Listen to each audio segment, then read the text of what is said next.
Hey guys, this is Chip from Expand a Pan. We're going to shoot a pretty interesting video for you on trap preparation today. We like to think we do a pretty good job of cleaning the traps up at the end of the season, and we were on top of our game, I thought, and then got ready to start trapping a few days ago and pulled out my holding pen for coats and realized that we had about 3 dozen traps in there that got put in that thing, and we forgot about them. And so this is what they look like. They're in pretty rough shape right here, and I was getting ready to dye and wax and everything like we always traditionally done. And my buddy Carl Hersider from up in Memphis, I've done some interviews with on Trapper Radio and different things. He gave me a formula that has really been a time saver. I want to share it with you. So what we've done right here in this bucket, guys, we've taken muriatic acid, and let me first say, do not try this at home. I'm going to show you what works for us. It's a pretty cool thing, but I would not advise doing this because it can be dangerous. Now that that disclaimer is done, let me show you what I've done. I've taken 1 gallon of muriatic acid, I dumped in this bucket, I filled it up with a water hose, I took the same gallon and dumped it back in. In this bucket is a 5-gallon bucket. I've got 2 gallons of muriatic acid and 2 gallons of water. Mix it half and half. Okay? So next thing I do, all I did was just knock these off with a steam cleaner, just the mud, just the dirt, grass, mud, anything that may be on them, and tie them up. Okay? The next thing I'm going to do, I'm going to drop them into this acid. You want to be real gentle here. Make sure you don't get this on there. Of course, you won't be doing this at home because I've already told you the disclaimer. And it's going to start bubbling.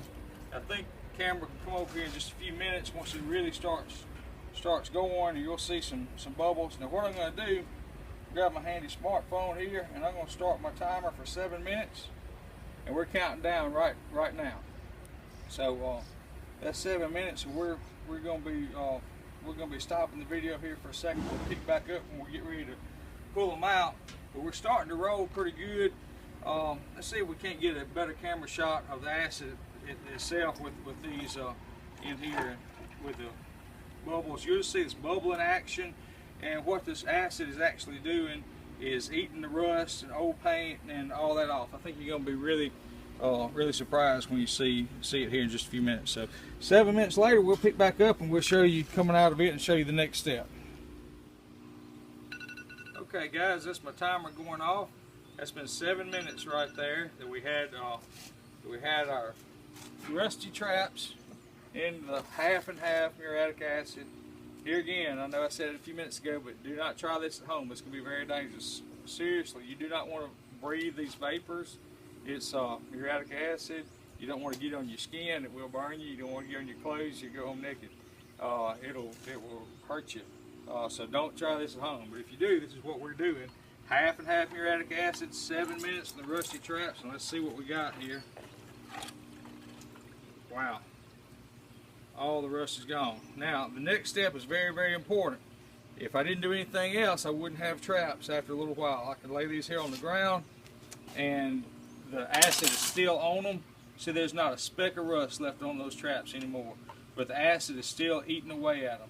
So I've got to neutralize this acid. So what I did here, another 5-gallon bucket, I just took 1 box. This happens to be a 2-pound box of plain baking soda and tap water. That's what's in this bucket, just baking soda and tap water. What that's going to do is neutralize the acid. Now watch how it foams up right there. The neutralization process is already starting. You'll see it bubbling. You want to keep it in the baking soda water to neutralize that acid. I actually do it, what I'll do right now, I'm going to go ahead and start another batch of traps. It's 3 more. I'm just going to put into the acid solution. I'm going to start my timer again. I'm going to reset 7 minutes and start. So I'm counting down on my timer again. And usually when this batch is done, that's when I'll take them out of here. The telltale thing, if you can look in our baking soda bucket here and see, I got some bubbles going. It looks real similar to the bubbling action I had when I was in the acid. When it quits bubbling, you know you're neutralized. That's the whole thing there. And I'll show you the next step there. So I got another 7 or so minute wait for these bubbles to stop, and we'll come right back to you and show you the next 2 steps after that. There's actually 3 more steps, but It's really quick and simple. I'm going to keep a timeline for you going. So what I didn't show you is we put them on the pressure washer. You can do it a car wash, whatever. It probably took, for those first 3 traps, probably only took 30 seconds maybe. No more than a minute. And all we did was just knock the crust off of them with a pressure washer. Then we mixed this up, put them in here. The mixing up process took maybe 2 minutes. So we're up, just call it 3 minutes there, and then another 7 minutes in the solution. So that's 10 minutes to where we were when we went to the neutralizing stage here, and we're going to go 7 minutes here. So we're going to call it mark 17 when we come back here in just a few minutes when we pull these out. We'll take you to the next step then in the process. I think you're going to see it's going to be really, really quick and speed method to get your traps from rust to in the ground trapping and working for you. All right, be back in just a few seconds, guys. All right, guys, there goes the timer again. That's 7 minutes that we've been in the baking soda solution. So these should be neutralized, and also I'm looking. You want to look real close. There's no bubbling action left right here. Can you see inside the bucket? There's no bubbles left coming out of there. You still see over in the acid bucket where I put the other traps, I still got a few bubbles coming there, but these are completely neutralized, so there's no. I like to dip them just a couple of times to kind of get a little rinse on them, and that's it. Pull them back off. I'm gonna let them drip just a second. Well, I'll show you the next step, guys. I'm actually gonna go ahead and start these neutralizing. There we go. So these should be neutral here now. All I'm going to do is come right here and I'm going to rinse them one more time. This is not a steam cleaner, it's actually just a cold water pressure washer. Randy, go ahead and rinse those off for me if you don't mind.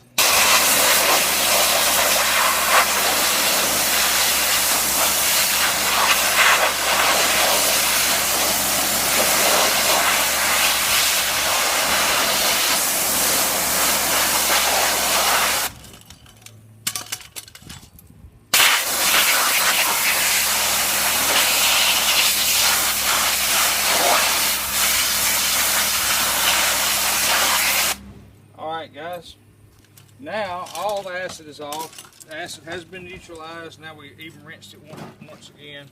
Go ahead and take my baling wire off where I can get my traps back individual. Let me show you something really neat here.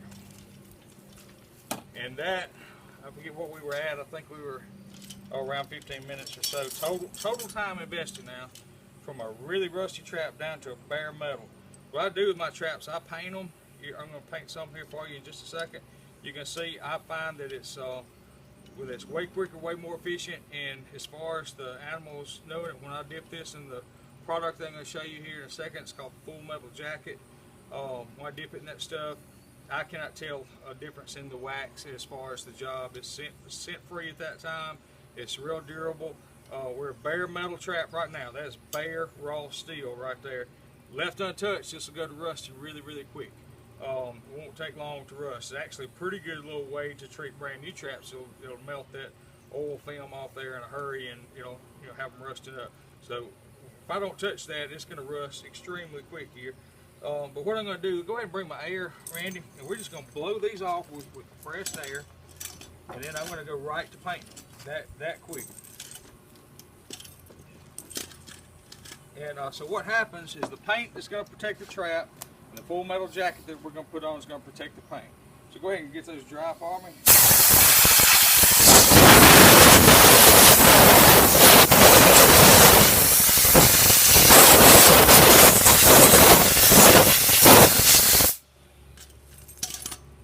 Just going to turn them upside down and blow the air. We want to make sure we get the water out of our springs, and where our four springs are, and under the pans. We're just going to blow those dry. That's all it's going to do.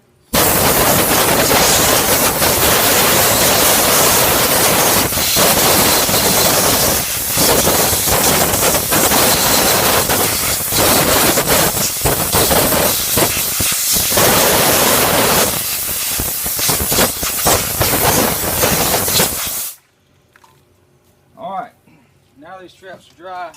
Just going to grab one of them for a demo and show you what we do next, guys. I can go ahead and set this trap.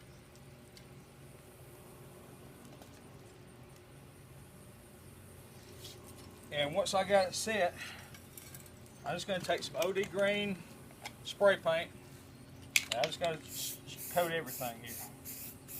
Here again, we got bare metal right here. Spraying over my expander pans right here.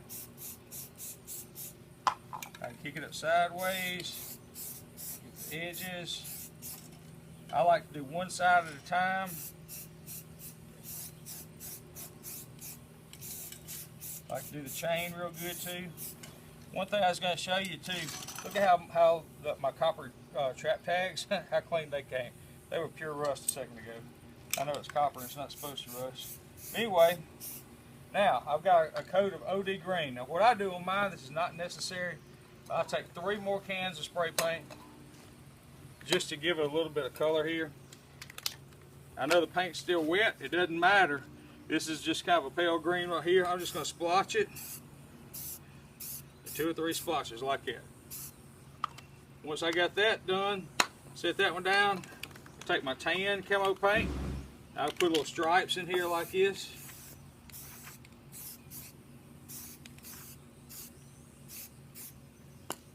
Once I get my tan stripes, I come back with my black. I put some shadows in it for the black. This really makes this thing disappear. Here again, I think you could paint them hot pink. It doesn't matter because we're going to have this trap under the ground. But we do that. I'm going to let it dry. Oh, it's a spray paint, so it doesn't take long at all for it to dry. It's just going to dry in probably 2 minutes or something. It's not going to be 100% dry. It'll be dry enough, tacky, that I can pick it up. I just won't get paint all over me. I'm going to turn it upside down when I do that. And when I do, I'm going to paint the back side. It may be, it's still a little wet right now, but I might, because here again, it doesn't matter what it looks like. It's going inside the ground. So I'm going to turn it upside down and be real careful. Hopefully it won't throw. Turn my chain. So I get another side of the chain. Do the same thing on the bottom side. Here again, this happens to be a 2-coil. I don't know what happens there. Almost every one of ours are 4-coil, but I don't know where our 2s, where our 4 coils are at. Spray up around my swivel good. Get in my spring keeper.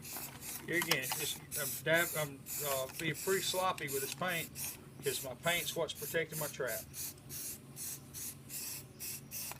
Getting everything. I like to come to the other side. I can get in a lot of cracks and crevices that you can't see from one side. And I think, as far as I can tell, every square inch of that trap has a cover and a paint on it. Same thing there. I can do it when my paint's wet. Makes no difference at all. Do my splotches. This is just my, you can get real creative with this if you want. You can even take small leaves and do stencils on them. You can do whatever. Like I said, you can paint them hot pink. I don't think it makes any difference at all to an animal. I'm doing stripes. Here, once those stripes are done, coming back with my blacks to make shadows. There's 3 colors, 4 colors. For whatever reason, when you actually get this out in nature, it just really blends really well. Alright guys, so the only thing I've got left is to wait and let this dry. So where were we at? I think we were 15 or 16 minutes through that whole entire process. I don't know what we spent right here, but couldn't have been over 5 or 6 more minutes in rinsing them off, blowing them off with air, then another 3 or 4 minutes. So we're still less than a half hour right here on all 3 of these traps. Here again, you saw me paint one. It won't take me long to paint these other ones. And as soon as this paint dries, I'll come back and I'll show you the last process here. It's going to be dipping it in full metal jacket and actually doing one last check to make sure we got it all covered on the paint. So as soon as this dries, guys, I'll be right back and we'll show you the last step. Thanks. Okay, guys, we're back. Got the trap dried off from the paint now. Here again, this is I don't know, less than 30 minutes from a rusty trap. Remember, we started off with a trap that looked like this. 30 minutes later, we got one that looks like this. It's super fast, super easy. But where we're at now with the stage, we got paint on here. We got a little bit of spray paint odor here. That odor will dissolve very, very quickly.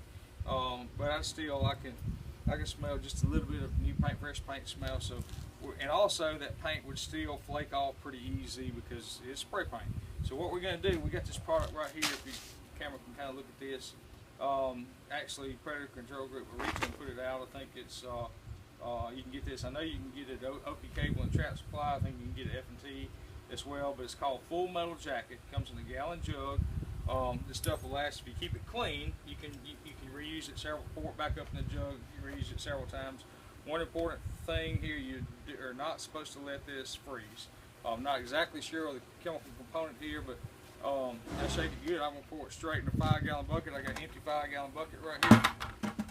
I'm just gonna go straight into it. It's kind of milky, cloudy looking solution.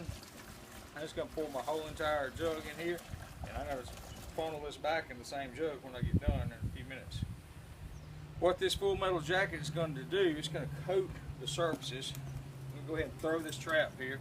One thing that I did, I didn't show you, but I went back right before this video segment, and I made sure that every single little cranny nothing was missed on the paint. I had 1 or 2 spots that I had missed on the paint because the trap had kind of got wet. I came back and just sprayed it one time to cover that. Now I got every square inch of this trap covered. I'm going to go ahead and throw the trap now. Throw it. So now I'm just going to go ahead and dip the whole entire trap into the solution. Sometimes, I did not mean to dump half of it out. But sometimes you got to kind of roll it around your bucket here. You look. I just want to make sure everything gets covered here. Turn it upside down. Everything there is covered. That trap is complete now. I want fresh coating on everything. Now all I'm going to do is touch the swivel and pull it out. I'm going to hang it up overnight just like this. Tomorrow morning I can go set this trap and catch coyote with it. This will completely neutralize any and all the smell that was left over from the paint. Here again, the paint protects the trap. The Full Metal Jacket protects the paint. This will last, guys, a couple of years. The way most folks trap is just really a quick, easy, efficient system to clean your traps. Here again, if you have a bottle like we did and forgot a couple, 2 or 3 dozen that were left outside over the summer, it's a really, really quick way to get back in business quick, rather than a 4-day process of oiling, waxing, cleaning up, or wire brushing, all that. So there you go, guys. Hope this helps some. Here again, don't try this at home. It can be dangerous, but this is what we do. So hope you enjoyed this. Thanks a bunch to Carl for turning us on to this idea. It really changed the way we look at trap preparation. This trap will be set tomorrow morning. When I run my trap line, I got a dozen or so out, and I'm in the middle of setting right now, but I'm out of traps. So we're going to set this one tomorrow morning for our coyote. Hopefully day after tomorrow, this will have a big old coyote waiting on us. Thanks a bunch, guys, and we'll talk to you next time.